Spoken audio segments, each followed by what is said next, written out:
بسم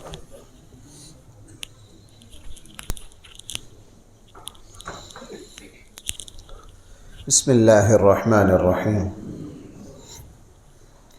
الحمد للہ رب العالمین والصلاة والسلام علی سید الانبیاء والمرسلین وعلی آلہ واصحابہ اجمعین، اما بعد۔ سورہ یوسف اور 13ویں پارے کا خلاصہ یہ ہے کہ کافروں نے رسول اللہ صلی اللہ علیہ وسلم سے یہ سوال کیا تھا، مدینہ کے یہودیوں نے اللہ کے نبی کو صرف آزمانے کے لیے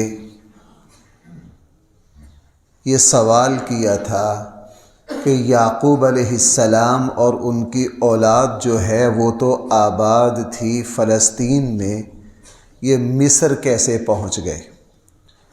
اور آپس میں یہودی علماء نے یہ کہا کہ اس سوال کا جواب سوائے نبی کو نہیں آتا۔ اس سوال کے جواب میں سورہ یوسف نازل ہوئی۔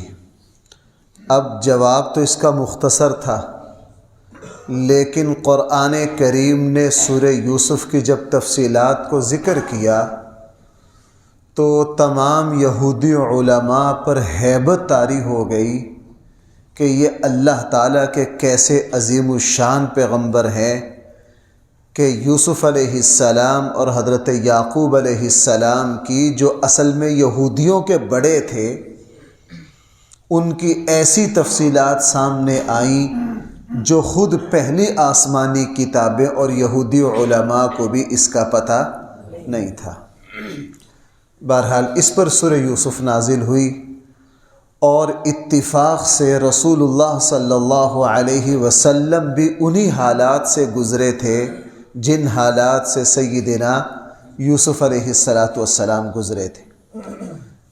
قرآن کریم نے اس واقعہ کو ایک ہی جگہ ذکر کیا، یہ صرف اسی واقعہ کی خصوصیت ہے۔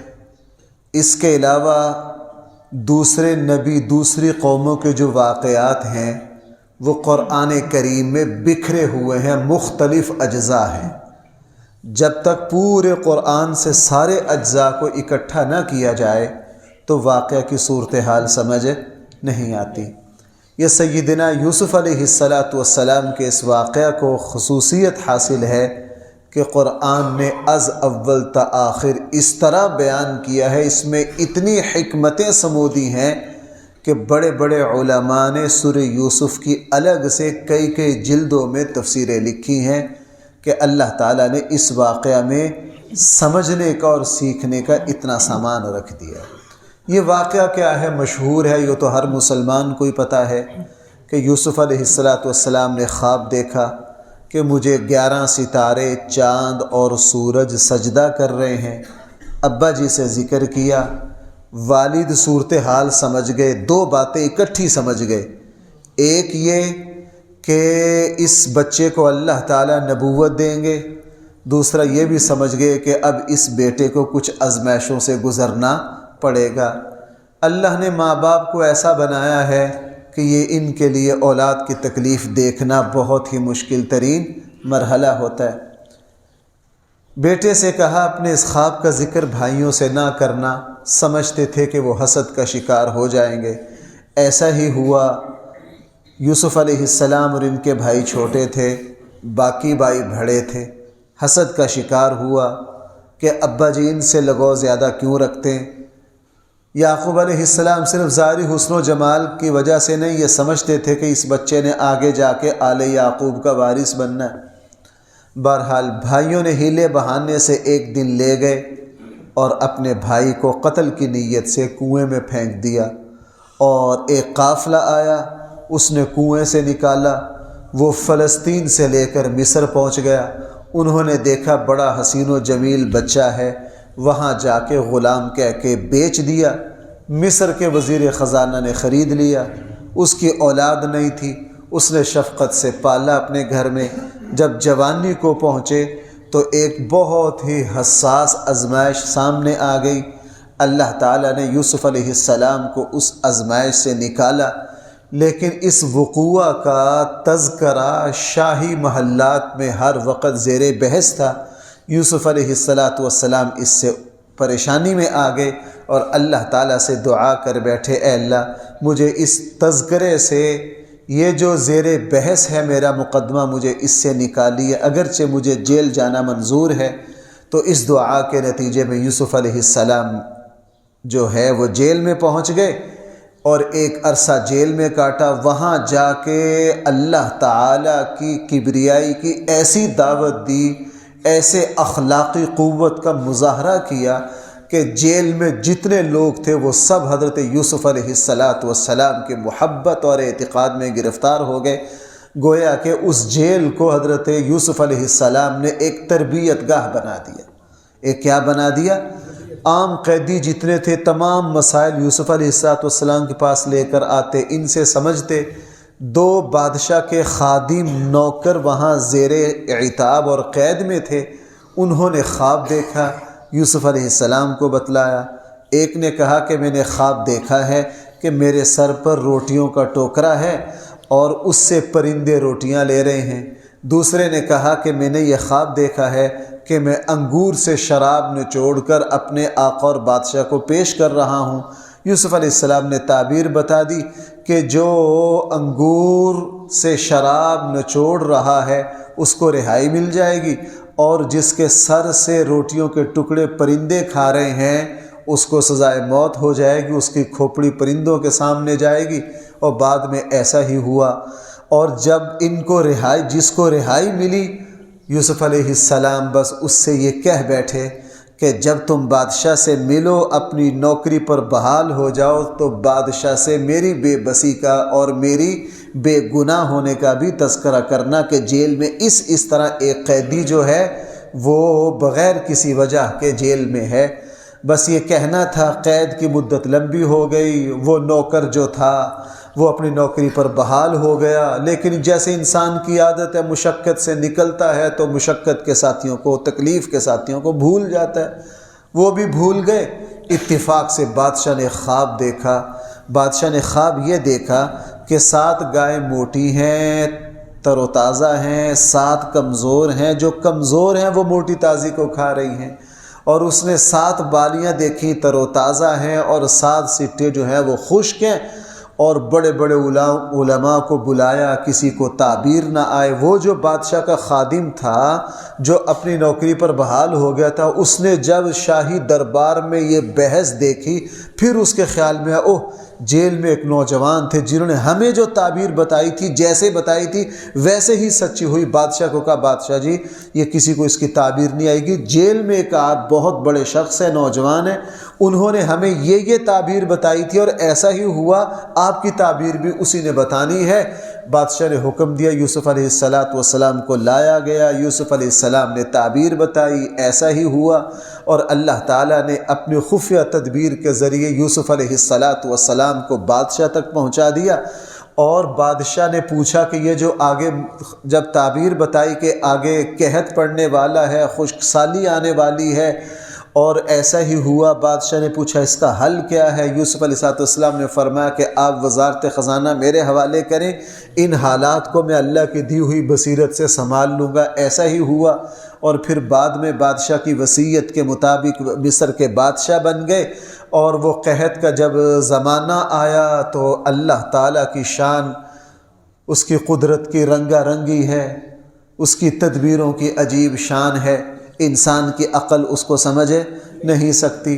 اب یوسف علیہ السلام کے بھائی بھی قحط پڑا، وہ بھی جناب غلہ لینے اپنے بھائی کے پاس پہنچے، ان کو کوئی پتہ نہیں کہ اللہ تعالیٰ نے جس بچے کو ہم نے کنویں میں پھینکا تھا اور یہ کہا تھا کہ یہ ہمارا بھگوڑا غلام ہے، اللہ تعالیٰ نے اس کو بادشاہت کی کرسی پر بٹھا دیا ہے۔ یوسف علیہ السلام کے پاس جب آئے، پہچان لیا، ان کو غلہ بھی دے دیا، پیسے بھی واپس کر دیے، اور کہہ بھی دیا اپنا ایک بھائی اندھا اس کو بھی لے کے آنا۔ 2-3 مرتبہ آئے، پھر صورتحال ان پر واضح کی کہ میں وہی آپ کا بھائی ہوں جس کو آپ نے کہاں پھینکا تھا۔ اب بھائی جو ہیں وہ شرمندگی سے سر نہ اٹھا سکے، تو یوسف علیہ السلام نے انہیں کہا کہ میں تمہیں اللہ کے لیے معاف کر رہا ہوں اور تم والدین اور سب کو لے کر یہاں آ جاؤ۔ اس طرح آل یعقوب جو ہیں وہ سارے کے سارے مصر میں آباد ہو گئے۔ اس واقعہ میں ہے تو بہت ساری عبرتیں ہیں، لیکن 2-4 ایسی ہیں وہ تو ہر مسلمان کو ہر وقت یاد رکھنی چاہیے، اور ہمارے ماحول کے لیے 2-3 تو بہت ہی ضروری ہیں۔ اللہ وہ مجھے بھی یاد رکھنے کی توفیق دے، آپ کو بھی یاد رکھنے کی توفیق دے۔ یوسف علیہ السلام کو بھائیوں نے، حالات نے اپنی طرف سے مٹا دیا تھا، مٹی میں ملا دیا تھا، لیکن اللہ کا فیصلہ تھا۔ جب اللہ تعالیٰ کسی کو عزت دینے کا فیصلہ کر لے، حالات اور زمانے کی یہ اوقات نہیں ہے کہ اس کو ذلیل کر دے، حالات کی یہ اوقات نہیں ہے کہ اس کو ناکام کر دے۔ اس لیے ہمیں کسی سے پریشان، کسی مسلمان کو کسی صورتحال سے پریشان نہیں ہونا چاہیے، اپنے اللہ پر بھروسہ کرنا چاہیے۔ اللہ جب فیصلہ کر لیتے ہیں تو اللہ تعالیٰ چونٹیوں میں پہاڑوں سے زیادہ طاقت بھر دیتے ہیں، اور اللہ جب فیصلہ کر لیتے ہیں کسی کو ذلیل کرنے کا تو پہاڑ بھی ریزہ ریزہ ہو جاتے ہیں، ان کی بھی کوئی طاقت نہیں ہوتی کہ وہ طوفانوں کا مقابلہ کر سکیں۔ یہی معاملہ یہاں ہوا۔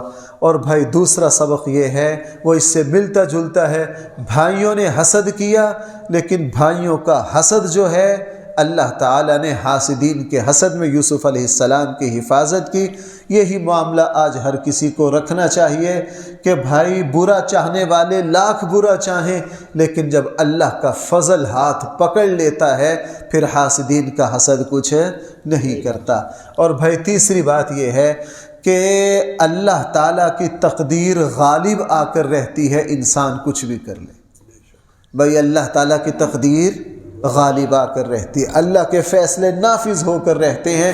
اس لیے قرآن نے سورہ توبہ میں یہ کہا، اے نبی جی لوگوں کو کہہ دیجئے لن یصیبنا الا ما کتب اللہ لنا، تمہیں ہرگز کوئی مصیبت نہیں پہنچ سکتی، ہاں جو مصیبت ہم نے تمہارے مقدر میں لکھ دی ہے وہ پہنچ کے رہے گی۔ بھائی میری بات سمجھ پا رہے ہیں؟ اللہ تعالیٰ نے جب کسی پریشانی کا فیصلہ کر لیا، آپ کچھ بھی کر لو، میں نے عرض کیا تدبیریں کچھ بھی کر نہیں سکتی ہیں۔ اور اللہ تعالیٰ نے یوسف علیہ السلام کو کہاں سے کہاں پہنچا دیا، اور اسی طرح رسول اللہ صلی اللہ علیہ وسلم نے اور سیدنا یوسف علیہ السلام نے جب بھائی سامنے آ گئے اپنی، اب ظاہر ہے یوسف علیہ السلام کے رحم و کرم پر ہیں۔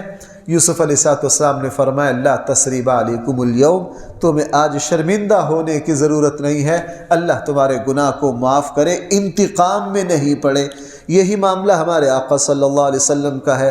جب مکہ فتح فرمایا، جن بدبختوں نے رسول اللہ صلی اللہ علیہ وسلم کے قتل پر 100 اونٹ انعام رکھا، اللہ کے نبی صلی اللہ علیہ وسلم نے جب مکہ کو فتح کیا، اور اس دن مکہ کے سردار تھر تھر کانپ رہے تھے کہ آج ہماری گردنیں اڑا دی جائیں گی، رسول اللہ صلی اللہ علیہ وسلم نے سارے مکہ کو جمع کر کے وہی بات فرمائی جو حضرت یوسف نے فرمائی تھی، لا تثریب علیکم اليوم، آج تمہیں شرمندہ ہونے کی ضرورت نہیں ہے، یغفر اللہ لکم، اللہ تعالیٰ تمہیں کیا کرے، معاف کرے۔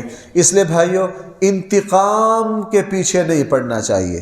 جو بندہ بھی انتقام کی آگ میں جلتا ہے وہ خود اپنے آپ کو تباہ کر لیتا ہے۔ ہمارے ساتھ کوئی کچھ بھی کرے، اللہ کے لیے اس کو معاف کرو، انتقام کے پیچھے نہ جاؤ، رد عمل کے پیچھے نہ پڑو، اینٹ کا جواب پتھر سے دینے کی کوشش نہ کرو، اس سے انسان تباہ و برباد ہو جاتا ہے۔ اس سے انسان بھائی کیا ہو جاتا ہے، اللہ پر بھروسہ کر کے خیر کا سفر جاری رکھو۔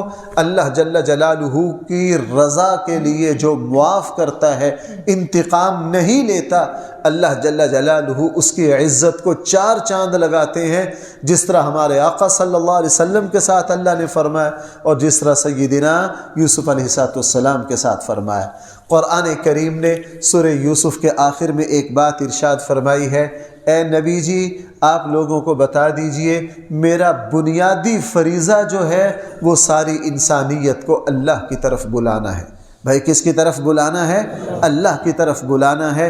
ہر مسلمان کا کام یہ ہے، یہ جہاں بیٹھے، جہاں رہے، جس حال میں رہے، یہ اللہ کا تعارف کروائے، اللہ کے احکامات کو بیان کرے، رسول اللہ صلی اللہ علیہ وسلم کی سنت کو بیان کرے۔ قرآن کریم نے 13ویں پارے میں دوسری سورہ رعد ہے، اس میں قرآن کریم نے بہت ساری نعمتوں کا تذکرہ کیا ہے۔ اے لوگو، ہم نے چاند اور سورج کو تمہاری خدمت میں لگا دیا ہے، تمہارے لیے ہوائیں چلائی ہیں، تمہارے لیے طرح طرح کے پھل پیدا کیے ہیں، تمہارے لیے طرح طرح کی سبزیاں پیدا کی ہیں۔ اس پورے کائنات کو اللہ نے میرا اور آپ کا خادم بنا دیا۔ بھائی سمجھنا ذرا، اس پورے نظام کو اللہ نے میرا اور آپ کا کیا بنا دیا ہے؟ خادم بنا دیا ہے۔ یہاں کی ہر چیز میری اور آپ کی خدمت کر رہی ہے۔ اور رسول اللہ صلی اللہ علیہ وسلم نے فرمایا ان الدنیا خلقت لکم وانکم خلقتم للآخرہ، اللہ نے اس سارے نظام کو تمہارے لیے پیدا کیا ہے، اور تمہیں کس کے لیے پیدا کیا ہے؟ اللہ کے لیے پیدا۔ ہر چیز انسان کی خدمت اس لیے کر رہی ہے تاکہ یہ انسان اللہ کے حکموں کو بجا لائے۔ اور بھائی قرآن کریم نے ایک یہ بات ارشاد فرمائی ہے سورہ رعد میں کہ کائنات کی کوئی چیز ایسی نہیں ہے جو اللہ کی حمد و ثنا بیان نہ کر رہی ہو، جو اللہ کے سامنے سجدہ ریز نہ ہو، اللہ تعالیٰ کی اطاعت اور فرما برداری نہ کرتی ہو۔ یہ پورا نظام اللہ کی اطاعت اور فرما برداری میں جکڑ کر مجھے اور آپ کو یہ پیغام دے رہا ہے کہ جناب ہم نے تو قیامت والے دن حساب نہیں دینا، اس کے باوجود ہم اللہ کے حکم کے پابند ہیں۔ تو اے انسان، تو نے تو اپنی زندگی کا اللہ کو کیا دینا ہے؟ حساب دے۔ بھائی سورج کبھی کوتاہی کرتا ہے نکلنے میں؟ ایسا تو نہیں آج سورج کی آنکھ لگ گئی ہے 8 بجے نکلا اس کو پتہ نہیں چلا، کبھی ایسا ہوا ہے؟ کائنات کا ذرہ ذرہ ایک ترتیب سے چل رہا ہے۔ حالانکہ کائنات جو ڈیوٹیاں انجام دے رہی ہے قیامت والے دن انہوں نے اللہ کو حساب، لیکن میں نے اور آپ نے فجر کی نماز کا حساب دینا ہے یا نہیں؟ 5 نمازوں کا حساب دینا ہے یا نہیں؟ زکوٰۃ دی ہے کہ نہیں؟ اس کا حساب دینا ہے کہ نہیں؟ یہ کائنات، وہ شیخ سعدی رحمہ اللہ گلستان میں ایک جگہ ذکر کرتے ہیں، شیخ سعدی رحمہ اللہ فرماتے ہیں کہ میں ایک قافلے کے ساتھ سفر کر رہا تھا، پرانا زمانہ تھا، سمندر کہیں صحرا میں ٹھہرے ہوئے تھے، اور وہ اچھے زمانے جب صبح ہوئی، ٹھنڈی ہوا صبح کی، شیخ سعدی رحمہ اللہ نے فرمایا کہ مجھ پر یہ احساس طاری ہوا کہ کائنات کی ہر چیز اس وقت اللہ کی تسبیح کر رہی ہے۔ میں نے دیکھا صبح ہوتے ہی پرندے جو ہیں وہ درختوں پر چہچہا رہے ہیں، ہوا میں ایک خاص روانی ہے اور صبح کی برکات ہے۔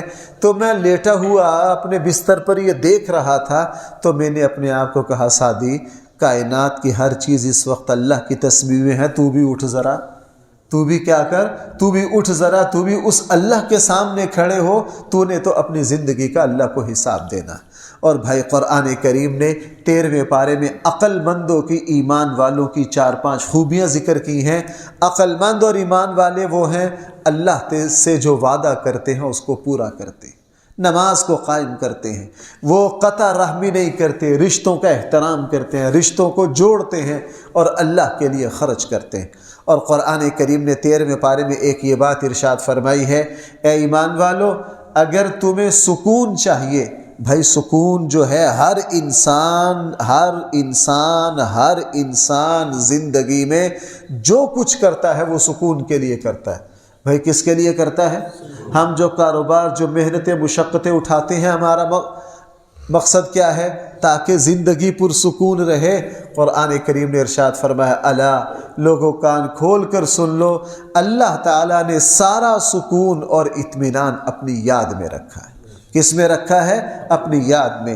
نماز بھی اللہ کی یاد ہے، روزہ بھی اللہ کی یاد ہے، قرآن بھی۔ ہمارے یہاں جس طرح لا قانونیت ہے، معاشرتی اخلاق نہیں ہے، یورپ کے تہذیب یافتہ لوگ آتے ہیں، وہ یہ کہتے ہیں جناب تمہارے یہاں نہ قانون نہ اصول، پھر بھی تم لوگ پرسکون ہو، اس کی وجہ کیا ہے؟ ٹوٹا پھوٹا مسلمان کس کو یاد کرتا رہتا ہے؟ اللہ کو یاد کرتا رہتا ہے۔ اور بھائی جس کی زندگی سے اللہ کی یاد نکل جائے تو اللہ تعالیٰ اس کی زندگی سے سکون کو بھی نکال دیتے ہیں۔ اور قرآن کریم نے 13ویں پارے میں ایک یہ بات ارشاد فرمائی ہے، قسم کھا کے فرمائی ہے، تاکید کے ساتھ فرمائی ہے، اے بندو تم جتنا میرا شکر ادا کرو گے میں تمہاری نعمتوں کو اتنا بڑھا دوں گا۔ جتنا تم میرا شکر ادا کرو گے میں تمہاری نعمتوں کو اتنا بڑھا دوں۔ اگر تم یہ چاہتے ہو تمہارے اوپر اللہ تعالیٰ کی نعمتوں کی بارش ہوتی رہے تو تم کیا کرتے رہو، شکر میں۔ شکر ایسی زبردست عبادت ہے، ایسی زبردست عبادت ہے، بندہ جتنا شکریہ ادا کرے گا اللہ تعالیٰ اس کی نعمتوں میں اتنی ہی برکت عطا فرمائیں گے، اتنا ہی اضافہ فرمائیں گے، اور دین کے اعتبار سے بھی دنیا کے بھی اعتبار سے۔ اس لیے بھائیو میری اور آپ کی زبان اللہ تعالیٰ کے شکر سے تر رہے۔ اور یہ بات تو میں اکثر قرآن کی آیت ایسے موقع پر عرض کرتا ہوں، قرآن کریم نے ایک جگہ ارشاد فرمایا 6 پارے کے آخر میں، ما یفعل اللہ بعذابکم ان شکرتم وآمنتم، اللہ تعالیٰ تمہیں عذاب دے کے کیا کرے گا اگر تم ایمان لے آؤ اور اللہ کا شکر ادا کرو۔ اللہ تعالیٰ کبھی بھی تمہیں آزمائش میں مبتلا نہیں کرے گا۔ قرآن کریم نے 13ویں پارے میں ایک یہ بات ارشاد فرمائی ہے، اے لوگو قیامت کا دن ایسا دن ہے وہاں نہ کوئی دوست تمہارے کام آئے گا، نہ کسی کی سفارش تمہیں فائدہ دے گی، وہاں صرف اور صرف جو چیز کام آئے گی وہ تمہارا ایمان ہے اور تمہارے اعمال صالحہ ہے۔ قرآن کریم نے 13ویں پارے میں ایک یہ بات ارشاد فرمائی ہے، اللہ تعالیٰ نے تمہارے اوپر اتنی نعمتیں برسائی ہیں تم اللہ تعالیٰ کی نعمتوں کو شمار نہیں کر سکتے، لاکھوں کروڑوں اربوں نعمتیں ہیں، تم اللہ تعالیٰ کی نعمتوں کو شمار نہیں کر سکتے۔ آخر میں جا کے 13ویں پارے میں قرآن کریم نے سیدنا ابراہیم خلیل اللہ علیہ السلام کی دعاؤں کا ذکر کیا ہے۔ ابراہیم علیہ السلام اپنی اولاد کے لیے، ساری انسانیت کے لیے دعا مانگ رہے ہیں، اے اللہ ان کو ہدایت دے، اے اللہ ان کو شرک سے بچا، اے اللہ ان کو ہدایت دے دے، اے اللہ ان کو کس سے بچا؟ شرک سے بچا، اے اللہ ان کو نماز قائم کرنے والا بنا، اے اللہ ان کے دلوں کو نرم کر دے، اے اللہ ان کے دلوں کو کیا کر دے۔ اور پھر اپنی اولاد کے لیے رزق کی اور مغفرت کی بھی دعا مانگی۔ میں یہ بات اکثر بیان کرتا ہوں بھائی، ہم اپنی اولادوں کے لیے دنیا کی چیزیں بہت مانگتے ہیں، مانگنا غلط نہیں، لیکن بھائی یہ نمبر 2 پر ہونی چاہیے۔ بھائی آخری بات ذرا بیدار ہو کر میری سنو، رمضان میں ہم سب دعائیں مانگ رہے ہیں، قرآن کریم نے ابراہیم علیہ السلام کی دعاؤں کا ذکر کیا ہے۔ ابراہیم علیہ السلام نے اپنی اولاد کے لیے سب سے پہلے جو چیز مانگی ہے وہ ہدایت ہے۔ بھائی وہ کیا ہے؟ ہدایت ہے، شرک سے بچنا ہے۔ کس سے بچنا ہے؟ شرک سے بچنا ہے، وہ ہدایت ہے۔ اے اللہ میری جو اولاد ہے اس کو ہدایت دے دے، اے میرے اللہ ان کو شرک سے بچا، ان کے دلوں کو نرم کر دے، ان کو نماز کو قائم کرنے والا بنا دے۔ اور بھائی جب اولاد میں دین آ جائے تو دنیا خود بخود آ جاتی ہے، اگر دین آ جائے تو دنیا خود بخود آ جاتی ہے۔ اور آخری بات قرآن کریم نے یہ ارشاد فرمائی ہے کہ کل قیامت والے دن مجرم لوگ جب اللہ کی بارگاہ میں پیش ہوں گے تو ان کے چہرے سیاہ پڑ جائیں گے اور شرمندگی سے کوئی وہاں سر نہیں اٹھا سکے گا، اور وہاں چمکتے چہرے اور صرف انہی لوگوں کے ہوں گے جن کے پاس ایمان ہوگا اور جن کے پاس نیک عمل ہوگا۔ اللہ تعالی ہم سب کو صحیح فہم عطا فرمائے۔ الحمدللہ رب العالمین والصلاة والسلام علی سید الانبیاء والمرسلین وعلى آله واصحابه اجمعین۔ ربنا آتنا فی الدنیا حسنہ وفی الآخرة حسنہ وقنا عذاب النار۔ صلی اللہ تعالی علی خیر خلقہ سیدنا مولانا محمد وآلہ واصحابہ اجمعین برحمتہ۔